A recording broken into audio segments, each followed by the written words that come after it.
Meu nome é Sérgio e esse é o segundo vídeo da aula de quantificação e composição de preço unitário. A primeira parte da aula, o primeiro vídeo, foi uma composição de quantitativo unitário. Eu até mudei o nome aqui, porque na verdade a gente não estava fazendo nenhum quantitativo de preço. Faltava aqui para nós um valor em bloco cerâmico e o valor da nossa argamassa, que poderia ser obtido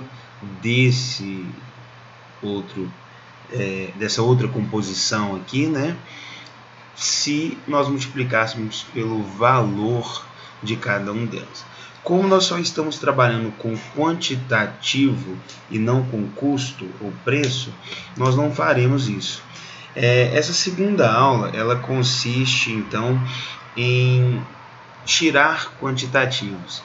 E a maior parte das vezes, como que é feito o quantitativo, você tendo uma composição unitária, de preço unitário, ou então composição de quantitativo unitário, no nosso caso, você consegue, multiplicando pelo quantitativo total do seu empreendimento, encontrar o valor, no nosso caso, por exemplo, de concreto que deve ser utilizado, ou de bloco cerâmico, ou de argamassa. E se a gente ainda multiplica pelos valores que a gente pode encontrar aí, de preço de areia, de cimento, bloco cerâmico e de saco de cimento, facilmente nós vamos ter o preço total desse nosso trabalho, sem, é claro, o valor da mão de obra e os encargos sociais. Então, para o exercício que foi ministrado em aula, essa foi a planta que nós trabalhamos. É uma planta muito simples, de 5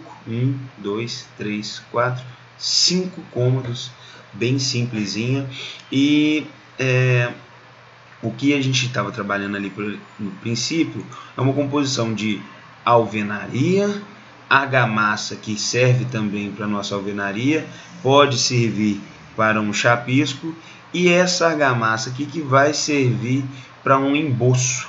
O concreto aqui para as vigas, pilares e inclusive viga baldrame. Então vamos voltar aqui no na nossa planta. Hoje, na maioria dos escritórios de quantificação, ou de planejamento, de orçamentação, as pessoas pegam essas plantas ou fazem no AutoCAD ou até mesmo imprimem e vão quantificando da seguinte maneira: pegam essa parede, acham o comprimento total dela, multiplica pelo pé direito, no nosso caso aqui nós vamos falar que o pé direito é de 2,70, e pronto, achou qual que é a área de alvenaria dessa parede. Repete isso para todas as paredes iguais.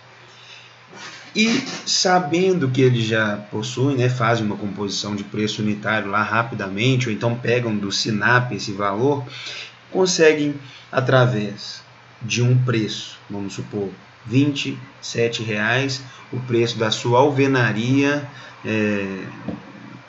uma alvenaria de 16 centímetros, R$ 27,00 o metro quadrado. Achou 50 metros quadrados de alvenaria na casa inteira? Ótimo, multiplica, achou o valor total. O problema disso não é a composição de preços unitários, porque isso o próprio SINAP ou outros órgãos, outras tabelas oferecidas pelo governo, pela Caixa, conseguem te dar esses valores bem tranquilamente. O problema é na hora de retirar os quantitativos. Muitas vezes você está aqui tirando o quantitativo dessa parede, aí faz essa aqui também, fez aqui, e na hora que vai refazer de outros cômodos, ou então na hora do banheiro, e pegou essa aqui completamente inteira, erra na hora de, por exemplo, esqueceu que essa parede tinha azulejo, por ser de banheiro, ou alguma coisa assim. E todos esses problemas muitas vezes dificultam a retirada de quantitativos de maneira correta. Esses quantitativos ou se tornam muito lentos, né, para ser retirados, ou eles vêm com erros muito grotescos. E isso é ruim para a gente, porque quando multiplica um valor de preço unitário por 100 metros quadrados de alvenaria, você tem um valor. 110 metros quadrados de alvenaria, 130 metros quadrados de alvenaria, você tem um valor completamente diferente. E é claro que nesse caso aqui de empreendimento, nós estamos falando de uma casinha muito pequena, mas imagina para prédios, shoppings ou outro tipo de empreendimento maior, em que você tem mais de 200 paredes diferentes, mais de 1.000 paredes diferentes e mais de 2.000, 3.000 metros quadrados de alvenaria. Não é muito interessante fazer desse jeito, apesar de ainda ser feito.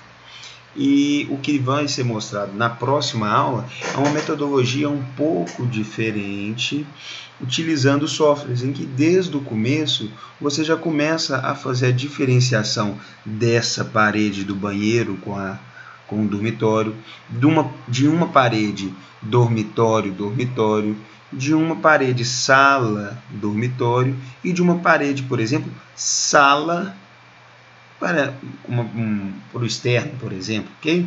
O que acontece é que essas paredes recebem, de certa forma, por exemplo, a do banho com a cozinha, recebe uma quantidade de reboco, de chapisco, ou até mesmo uma espessura diferente da que está aqui.